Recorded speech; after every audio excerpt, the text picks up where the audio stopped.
The stars hung like scattered diamonds against the black void, and among them moved the greatest fleet the galaxy had ever assembled. 12 massive ships glided through space with the grace of cosmic whales, their hulls gleaming with advanced materials that could bend light itself.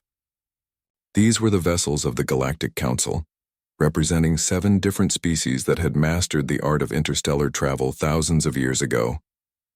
Admiral Zexai stood on the bridge of his flagship, the Eternal Dominion. His forearms moved gracefully over holographic controls while his large, multifaceted eyes watched the readings that flowed across transparent screens. As a Catherian, he had commanded fleets for over 3 centuries, and nothing surprised him anymore. Or so he thought. "Admiral," called out his communications officer, Lieutenant Mordan. "We are detecting an unknown vessel at the edge of the Terran system." Zexai's head tilted slightly, a gesture that showed mild interest among his people. "Terran system? That is the 3rd planet where the primitive bipeds live, correct?" "Yes, sir." "They call themselves humans. Our scouts reported they barely achieved nuclear technology a few decades ago." Dr. Velthera, the fleet's chief scientist, approached the command platform. Her serpentine body moved smoothly across the deck, and her scaled face showed the expression that her species used for amusement. "How interesting. It seems these humans have managed to build some sort of spacecraft." Admiral Zexai activated the main viewing screen. The image showed a small object floating in the darkness between stars. Even at maximum magnification, it looked crude and primitive. The ship appeared to be made of simple metal plates welded together. It had a basic cylindrical shape, with what looked like chemical rocket engines attached to the rear. "Scan it," ordered the Admiral. The ship's advanced sensors swept over the human vessel within seconds. The results appeared on multiple screens around the bridge. Officer after officer began to chuckle, which among Catherians sounded like soft wind chimes. "Sir," reported the scanning officer, "it appears to be constructed of iron and steel alloys. The technology level is extremely primitive. We are detecting chemical fuel systems, basic electromagnetic radiation for power, and what appears to be primitive computing systems." Dr. Velthera slithered closer to examine the readings. "Admiral, this is remarkable.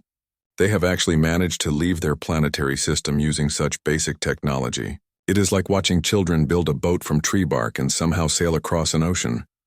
The bridge crew continued to examine the scans with growing amusement. The human ship was roughly 200 meters long, which made it tiny compared to their own vessels. The Eternal Dominion alone was over 5 kilometers in length and contained technology that could manipulate the very fabric of space and time.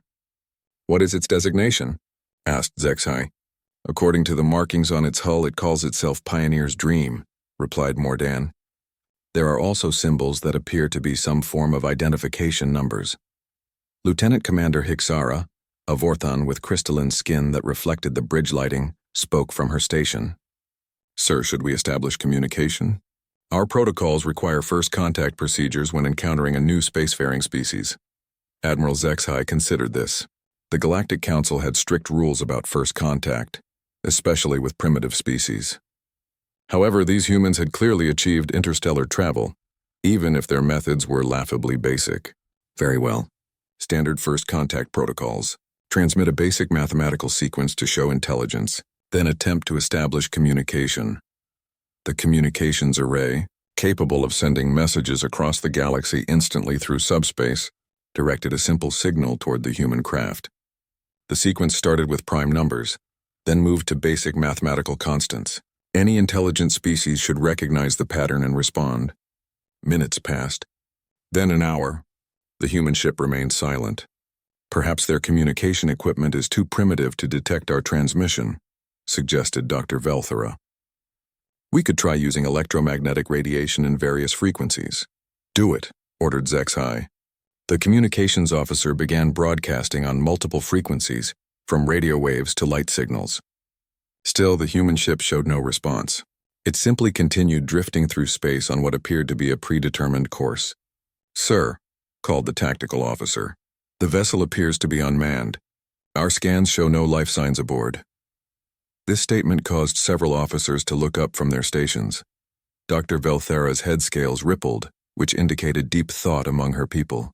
"That is impossible," she said slowly. "Our sensors can detect any form of biological life. If the ship is truly unmanned, Then these humans have created some form of artificial intelligence to pilot their vessel. Admiral Zexhai studied the readings more carefully. Doctor, could their technology be so primitive that they are using some form of suspended animation? Suspended animation? Dr. Velthera considered this possibility. It would be an incredibly risky method of interstellar travel. Their voyage would take hundreds, perhaps thousands of years using such primitive propulsion. The idea that any species would attempt interstellar travel using suspended animation struck the bridge crew as both brave and foolish. The risks were enormous. Equipment could fail, the ship could be damaged by space debris, or any number of catastrophes could occur during such a long journey. "Sir," interrupted the scanning officer, "I am detecting some unusual readings from the vessel's interior. There appear to be several chambers that contain what might be organic material in some form of stasis." "How many?" asked Zexhai. "Approximately 12 to 15 individuals, sir." Dr. Velthera's scientific curiosity was clearly aroused. "Admiral, this is fascinating. These humans have attempted something that we would consider impossible with their level of technology. They have somehow managed to preserve themselves for an interstellar journey that could last centuries."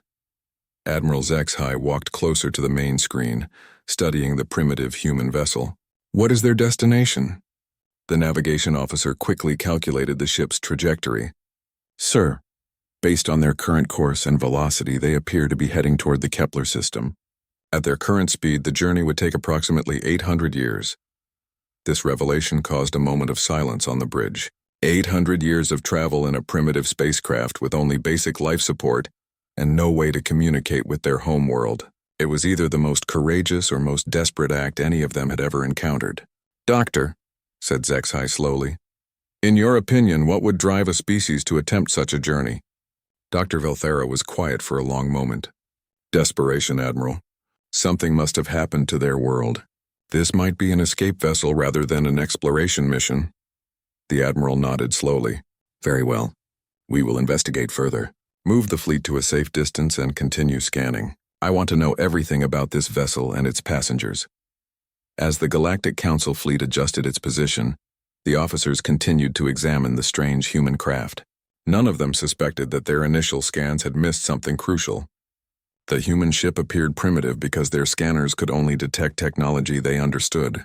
What they were looking at was not a simple spacecraft at all. It was something far more dangerous than any weapon the galaxy had ever seen. And soon they would learn that humans had a very different relationship with the laws of physics than any other species in the known universe. 3 days had passed since the Galactic Council fleet first encountered the human vessel, and Admiral Zexhai was beginning to feel concerned. His scientists had been conducting increasingly detailed scans of the Pioneer's dream, and with each new examination, the readings became more confusing. Dr. Velthera slithered onto the bridge with what appeared to be urgency in her movements. Her usual calm demeanor had been replaced by something that looked almost like excitement, mixed with fear. "Admiral," she called out as she approached his command platform, "I need to speak with you immediately about our scans of the human vessel." Zexhai turned away from the tactical display he had been studying. "What have you discovered, Doctor?"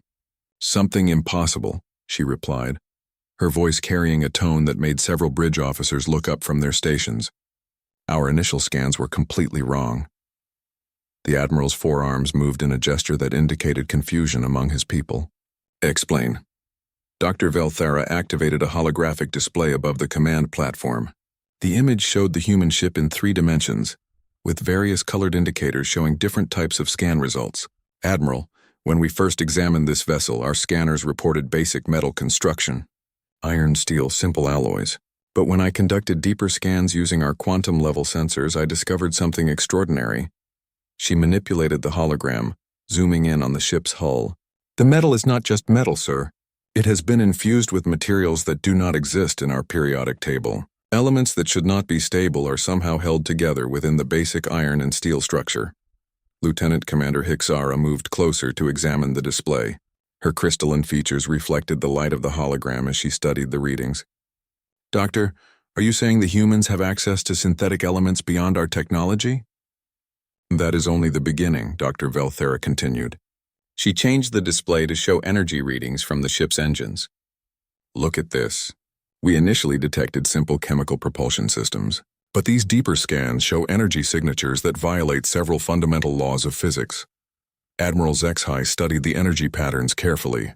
His centuries of experience with advanced technology told him that what he was seeing should not be possible. Doctor, are you certain these readings are accurate? I have run the scans 17 times using different sensor arrays. The results are consistent. Dr. Velthera's voice became quieter, almost whispered. Admiral, that ship is not using chemical propulsion. It is generating energy through a process that we cannot identify or understand.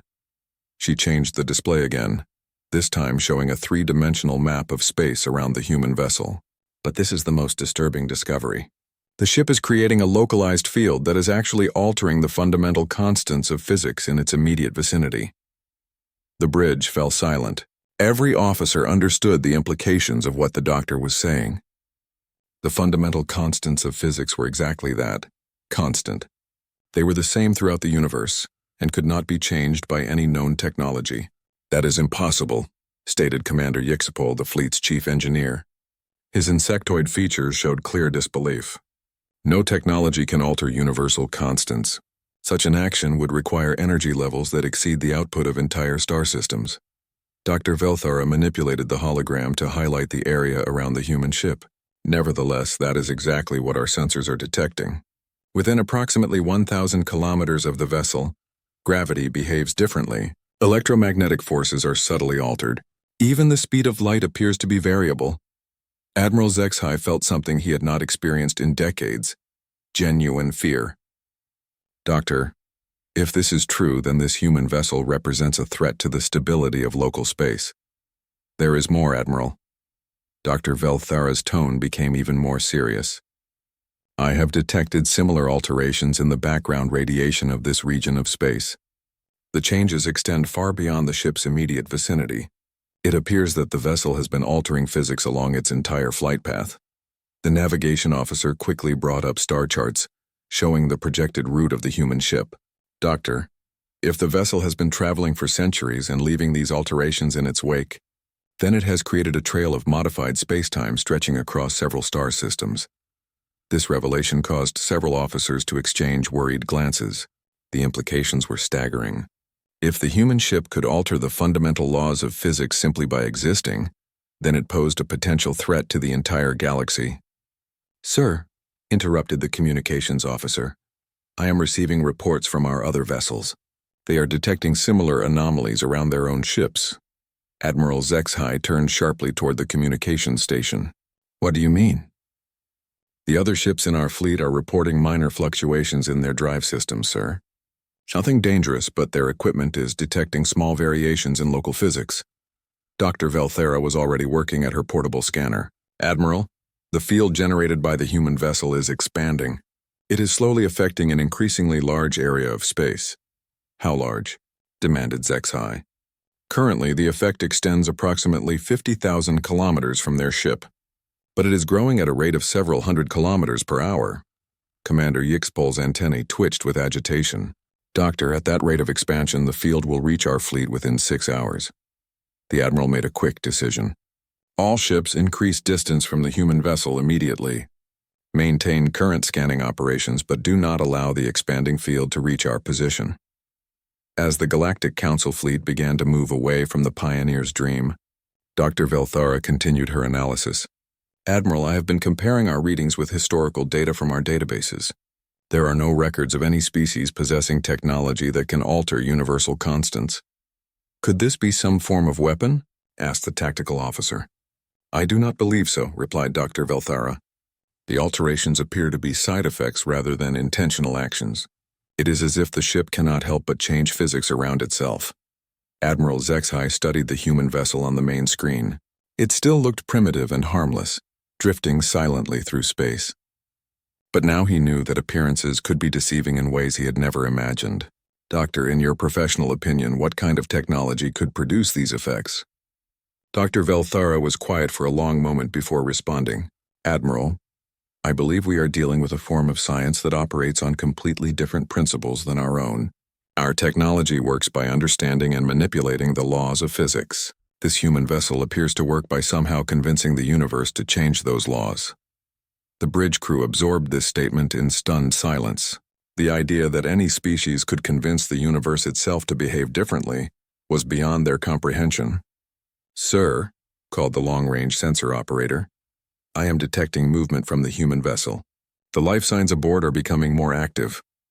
Admiral Zexhai felt his hearts begin to beat faster. "Are they awakening from their suspended animation?" "It appears so, sir. Energy levels throughout their ship are increasing." Dr. Velthera looked up from her scanner with alarm. "Admiral, if the humans are awakening and if their conscious presence affects their ship's abilities, then we may be about to witness something unprecedented." As if responding to her words, the readings from the human ship began to change dramatically. The field of altered physics around the vessel started to pulse like a cosmic heartbeat, and space itself seemed to hold its breath. The communications array of the Pioneer's dream suddenly came alive with activity. After days of silence, the human vessel was finally transmitting signals. Lieutenant Mordaunt worked frantically at his station, trying to establish a stable connection.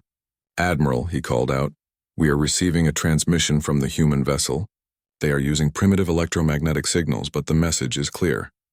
"Put it through," ordered Zexhai. The main screen flickered, and suddenly the bridge crew found themselves looking at the interior of the human ship. The image quality was poor compared to their own technology, but they could clearly see a small chamber with several figures moving around. At the center of the image stood a human female. She appeared to be middle-aged by their species standards, with short gray hair and wearing what looked like a simple blue uniform. Her expression was calm but alert as she looked directly at the camera. "This is Captain Sarah Chen of the Earth vessel Pioneer's Dream," she said in a clear voice. The ship's translation systems quickly converted her words into the various languages of the fleet. "We have detected your presence and appreciate your patience while our crew recovered from long-term cryogenic sleep." Admiral Zexhai stepped forward. "This is Admiral Zexhai of the Galactic Council Fleet. We represent 7 spacefaring civilizations and extend greetings to your species on behalf of the galactic community." Captain Chen nodded politely. "Thank you, Admiral. I apologize for our delayed response. We have been in suspended animation for—" She paused to check something off-screen. 837 years. This confirmation of their earlier calculations caused murmurs throughout the bridge. Dr. Velthera moved closer to the screen, her scientific curiosity evident. "Captain Chen," interrupted the Admiral, "we are curious about your vessel's technology. Our scans indicate some unusual properties that we do not understand." A slight smile crossed the human captain's face. "I imagine our ship looks pretty primitive to you. We built the Pioneer's Dream with whatever we could manage before—" Her expression became sad. "Before we had to leave Earth." "Leave Earth?" Dr. Velthara could not hide her interest. "Captain, were you forced to abandon your homeworld?" Captain Chen was quiet for a moment, apparently considering how much to reveal. "Doctor, I assume you are a scientist based on your interest." "Yes, we had to leave Earth. We are not explorers. We are refugees." The word refugees sent a chill through the bridge crew. Admiral Zexhai had encountered refugee populations before, usually fleeing from wars or natural disasters. But the idea of an entire planet being abandoned was disturbing. "What happened to your world?" asked Zexhai gently. "We destroyed it," Captain Chen replied simply. "Not with weapons or war. We destroyed it with our first attempt at what you would probably call impossible technology." Dr. Velthera's head scales began to ripple with excitement. "Captain, our scans of your vessel show energy signatures that we cannot explain. Could you describe your propulsion system?" Captain Chen looked off-screen for a moment, apparently consulting with her crew. When she looked back, her expression was serious. "Doctor, before I explain anything, I need you to understand something important. Humans do not approach science the way other species do. We do not discover the laws of physics. We argue with them." This statement caused confusion among the bridge crew. Commander Yixpol's antennae twitched as he tried to process the meaning. "Captain," said Dr. Velthera slowly, "could you clarify what you mean by arguing with physics?" "Our ship does not travel faster than light," explained Captain Chen. "That would be impossible. Instead, we convince the universe that the distance between 2 points is shorter than it actually is." The bridge fell silent as every officer tried to understand this concept. Admiral Zexhai had commanded fleets that used technology to bend space-time, but the idea of convincing the universe to change itself was beyond his comprehension. "Captain," said Dr. Velthera carefully, Are you saying that your technology actually alters the fundamental nature of reality? Reality is more flexible than most species believe, replied Captain Chen. When Earth faced destruction from environmental collapse, our scientists discovered that the universe is not as rigid as everyone thought. It can be persuaded to work differently. She gestured to something off-screen. Our ship runs on what we call necessity engineering. When we needed to travel between stars but did not have faster-than-light technology, we simply convinced local space that the journey was shorter.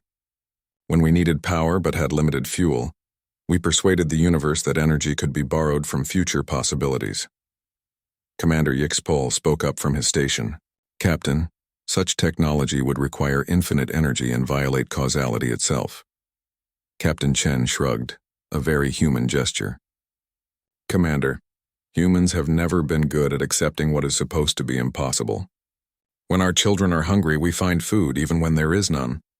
When our homes are threatened, we become stronger than we should be. When faced with the choice between accepting death and changing reality, we choose to change reality. Dr. Velthara was taking notes on her portable device. Captain, how did you develop this technology? Desperation, Captain Chen replied honestly. When Earth's climate systems began to collapse, our scientists tried everything they could think of. They attempted to create massive climate control systems, but the planet was too damaged, so they tried something different. They tried to convince the atmosphere that it wanted to be stable. She paused, her expression becoming pained. It worked too well.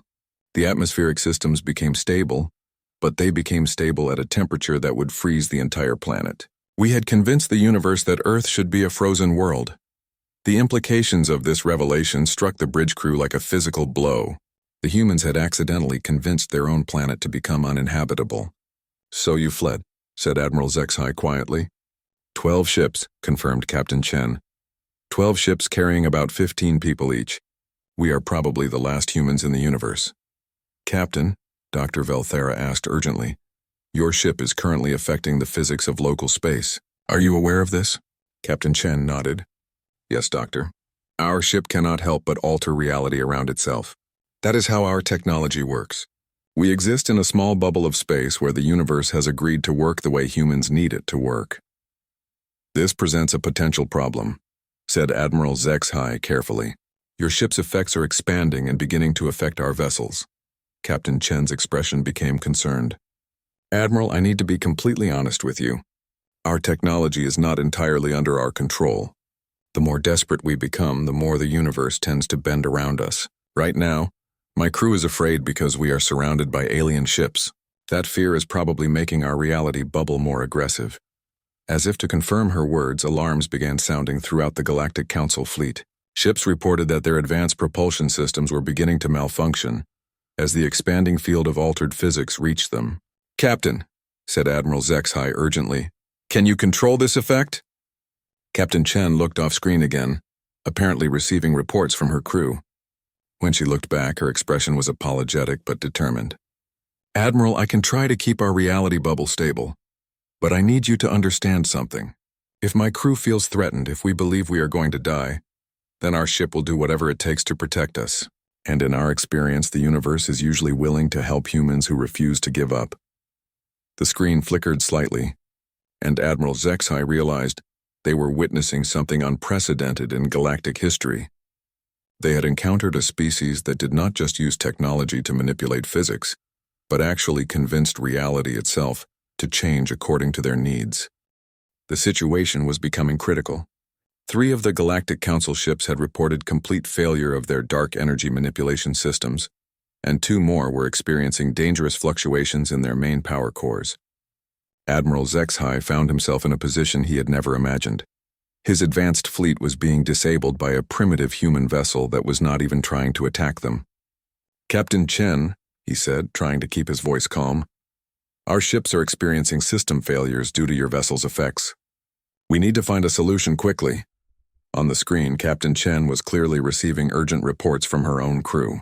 Her expression showed both concern and frustration. Admiral, my people are getting scared. When humans get scared, bad things tend to happen to the laws of physics. Dr. Velthara moved closer to her scanner readings. Admiral, the field is expanding faster now. It appears to be responding to the emotional state of the human crew. "Captain," said Zexhai urgently, "perhaps if you could demonstrate how your technology works, we could better understand how to coexist with it." Captain Chen hesitated. "Admiral, you need to understand that when we demonstrate our technology, it tends to have effects that spread far beyond what we intend. Are you certain you want to see what the Pioneer's dream can really do?" Commander Yixpul spoke from his engineering station. "Admiral, our entire fleet could be disabled within the hour if this continues. We need to understand what we are dealing with." Admiral Zexhai made his decision. "Captain Chen, please show us." Captain Chen nodded slowly. "Very well, but I want you to move your ships to a safe distance first. I recommend at least 100,000 kilometers.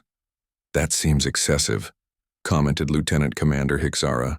"Trust me," replied Captain Chen firmly. "You do not want to be close when humans start arguing with reality in earnest." Admiral Zexhai ordered the fleet to withdraw to the recommended distance. As the massive Galactic Council ships moved away from the Pioneer's dream, Captain Chen prepared her crew for what she called a reality adjustment. "Admiral," she said, looking directly into the camera, "what you are about to see is not a weapon. It is simply how human technology works when we stop trying to be careful." On the main screen, the bridge crew could see Captain Chen moving to what appeared to be a simple control panel. Unlike the sophisticated holographic interfaces of galactic technology, the human controls looked almost primitive. Physical switches, basic displays, and what appeared to be handwritten labels. "Engaging reality adjustment," announced Captain Chen. The effect was immediate and terrifying. Space around the Pioneer's dream began to behave in ways that violated every known law of physics. The area around the ship started to shimmer like heat waves, but in 3 dimensions. Stars visible in the background began to shift position, not because they were moving, but because the space between them was changing. Dr. Velthera's scanner readings went completely chaotic. "Admiral, I am detecting impossible energy signatures. The human ship appears to be generating power by convincing empty space that it contains matter, then converting that matter to energy." On the screen, they could see Captain Chen calmly operating her controls while space itself twisted around her ship. "Admiral, we are now operating in what we call a human normal physics zone. Within this area, the universe works the way humans expect it to work rather than the way it is supposed to work." To demonstrate, she picked up what appeared to be a simple metal tool and threw it into the air. Instead of falling down, it continued to float. "In this area, gravity is optional," she explained casually. "My engineer always complained that things fell down when he was trying to work on the ceiling, so we convinced gravity to be more helpful." The bridge crew watched in stunned silence as the human captain continued her demonstration. She walked over to what appeared to be a damaged section of wall and simply pushed it with her hand. The metal plating immediately returned to its original shape, perfectly repaired. "Our ship repairs itself because we refuse to accept that anything should stay broken," Captain Chen explained. "When something breaks on a human ship, we just convince the universe that it was never broken in the first place." Commander Yixpul's readings showed that the Pioneer's dream was somehow manufacturing new materials from nothing. "Captain, our sensors indicate that your ship is creating matter from empty space." "Not creating," corrected Captain Chen. "Borrowing. We convince the universe to lend us some atoms from places that do not need them right now. We will return them eventually." Admiral Zexhai felt a growing sense of alarm as he watched the demonstration. "Captain, are there any limits to what your technology can accomplish?" Captain Chen's expression became serious. "Admiral, the only limits are what humans are willing to believe is possible. And in our experience, when our survival is at stake, we become willing to believe almost anything is possible."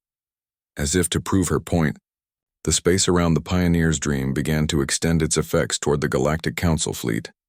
Despite the distance, Dr. Velthera's scanner showed the impossible physics zone expanding rapidly. "Captain!" called Admiral Zexhai urgently. "The effects are reaching our ships again." "That is because my crew is still afraid," replied Captain Chen apologetically. "When humans are scared, we tend to make reality reshape itself to protect us. I am trying to keep it controlled, but human emotions are not very logical." As the reality-altering field reached the first Galactic Council ship, its sophisticated dark energy drives simply stopped working. The ship's computer systems began displaying error messages indicating that dark energy no longer existed in their local area. "Impossible," whispered Dr. Velthera. They have convinced the universe that one of the fundamental forces does not exist. On her own ship, Captain Chen was working frantically at her controls. Admiral, I am trying to convince our reality bubble to be less aggressive, but it is difficult. The universe seems to think your ships are a threat to us. Our ships are not threatening you, protested Admiral HFY. I know that, replied Captain Chen, but the universe is not very good at understanding intentions. It just knows that my crew is frightened, and it is trying to protect us by making sure nothing can hurt us. As more Galactic Council ships lost their primary systems, Admiral HFY realized they were witnessing something that could reshape their understanding of reality itself. The humans had not conquered the universe through superior technology or military might. They had simply convinced the universe to work for them instead of against them. Captain Chen, he said slowly, how long has your species possessed this ability? We discovered it by accident about 50 years before Earth became uninhabitable, she replied. We were trying to solve our climate problems and accidentally learned that reality is much more negotiable than most people realize. The bridge crew of the Eternal Dominion watched their sophisticated instruments fail one by one as the human reality bubble expanded around them. They were witnessing the power of a species that refused to accept the word impossible, and the universe seemed to agree with them. Captain, said Admiral HFY with growing concern, what happens if your entire crew becomes truly frightened? Captain Chen's expression became grave.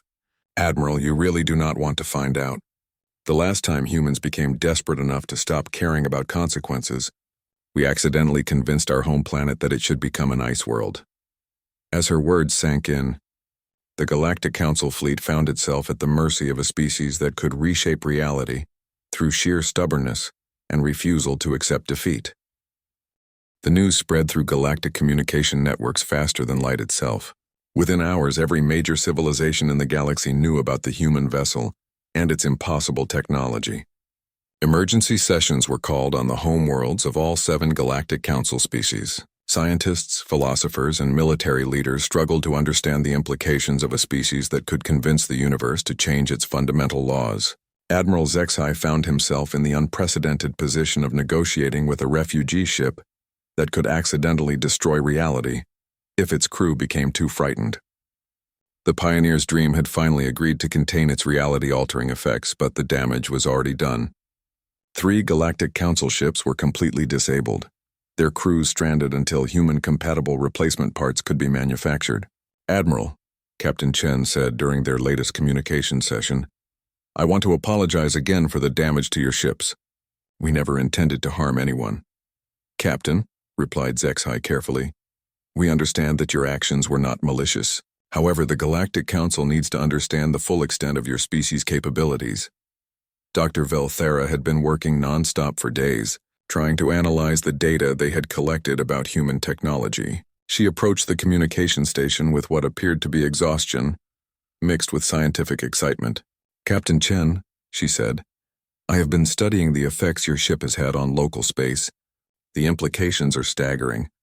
Your vessel has left a trail of altered physics stretching across multiple star systems. Captain Chen nodded sadly. Yes, Doctor. That is one of the problems with our technology. We cannot turn it off completely. Wherever humans go, we leave changes behind us. Captain, interrupted Commander Yixpol from his engineering station, if your species spreads throughout the galaxy, you could destabilize the fundamental structure of reality itself. We know, replied Captain Chen quietly. That is why we chose to become refugees rather than trying to save Earth. We realize that human technology is too dangerous to use on a large scale. Admiral, HFY had been receiving urgent communications from the Galactic Council all day. The representatives of 7 civilizations were demanding answers about the human threat and what should be done about it. Captain Chen, he said formally, I have been instructed to present you with an official offer from the Galactic Council. Captain Chen's expression became attentive. I am listening, Admiral. The Council recognizes that your people are refugees in need of assistance. We are prepared to offer your species citizenship in the galactic community, along with assistance in finding a suitable world for colonization. This offer seemed to surprise Captain Chen. That is very generous, Admiral. What are the conditions? The Council requires that your species agrees to strict limitations on the use of your reality-altering technology. Specifically, you would be prohibited from using it except in situations of immediate survival necessity. Captain Chen was quiet for a long moment, apparently consulting with her crew off-screen. When she looked back, her expression was thoughtful but concerned. "Admiral, I appreciate the offer, but I need to explain something about human nature. We are not good at accepting limitations, especially when those limitations are imposed by others." Dr. Velthera moved closer to the communication station. "Captain, surely you understand the danger your technology poses to galactic stability?" "Of course we do, Doctor," replied Captain Chen. "We accidentally destroyed our own planet with it. But you need to understand that human technology is not really technology at all. It is an expression of human stubbornness and our refusal to accept defeat." She gestured around her ship. "This vessel works because we absolutely refuse to believe that interstellar travel is impossible for our species. Our life support systems function because we will not accept that space is hostile to human life. Our reality bubble exists because we are convinced that the universe should work in ways that help humans rather than harm them." Admiral Zexhai began to understand the true scope of the problem they were facing. "Captain, are you saying that your people cannot simply choose not to use this technology?" "Admiral, asking humans not to use reality-altering technology is like asking us not to be stubborn when faced with impossible odds. It is not something we can turn off. It is part of who we are." The communication was interrupted by an urgent signal from the fleet's long-range sensors. Lieutenant Morden quickly processed the incoming data and turned to Admiral Zexhai with alarm. "Sir, we are detecting 11 more human vessels approaching this location. They appear to be identical to the Pioneer's dream." Captain Chen smiled for the first time since their initial contact. "Admiral, those are the other refugee ships from Earth. We agreed to meet at these coordinates after our long journey." Admiral Zexhai felt his heart sink. One human ship had disabled half his fleet. The thought of 12 such vessels gathering in one location was terrifying. "Captain," he said urgently, "if 12 human ships gather together, what will happen to local space?" "I am not entirely certain," Captain Chen admitted. "We have never had all 12 ships in the same area since we left Earth, but I suspect the effect will be significant." Dr. Velthara was already calculating the potential consequences. "Admiral, if each ship generates a reality-altering field, and those fields interact with each other, the effects could cascade across the entire star system." As if to confirm her fears, the sensors began detecting massive distortions in space-time as the other human ships approached. Each vessel was surrounded by its own bubble of altered physics, and where these bubbles touched, reality became even more unstable. "Captain Chen," said Admiral Zexhai desperately, "the Council's offer stands, but we need your assurance that your people will work with us to minimize the risks." Captain Chen's expression became determined. "Admiral, I can promise you that humans will try to be careful, but I cannot promise that we will accept limitations that prevent us from protecting our people or finding a new home." The first of the approaching human ships began transmitting. Captain Chen's face lit up as she heard familiar voices speaking in her native language. Admiral Zexhai realized he was witnessing a reunion of the last survivors of an entire species. "Admiral," Captain Chen said, turning back to the camera, "I need to speak with the other ship captains. We will discuss the Council's offer, but you should know that humans make decisions as a community, and when humans come together to make decisions, reality tends to become very flexible around us." As the 12 human refugee ships began to gather in formation, space itself seemed to hold its breath. The Galactic Council fleet retreated to what they hoped was a safe distance, watching as the last survivors of humanity prepared to reshape local reality through the sheer force of their collective will. Admiral Zexhai received one final transmission from Captain Chen. "Admiral, thank you for your offer of citizenship in the galactic community. We will consider it carefully, but you should know that humans have never been good at following rules that we did not help to write." As the communication ended, the space around the 12 human ships began to shimmer with impossible energies. The Galactic Council fleet watched from a distance as humanity prepared to demonstrate that sometimes the most dangerous weapon in the universe is simply refusing to accept that something cannot be done. The future of both humanity and the galaxy now hung in the balance. suspended between the laws of physics and the stubborn determination of a species that had convinced the universe to bend to their will, rather than accept extinction. In the end, the greatest mystery was not how human technology worked, but whether the universe itself was large enough to contain a species that refused to acknowledge the word impossible.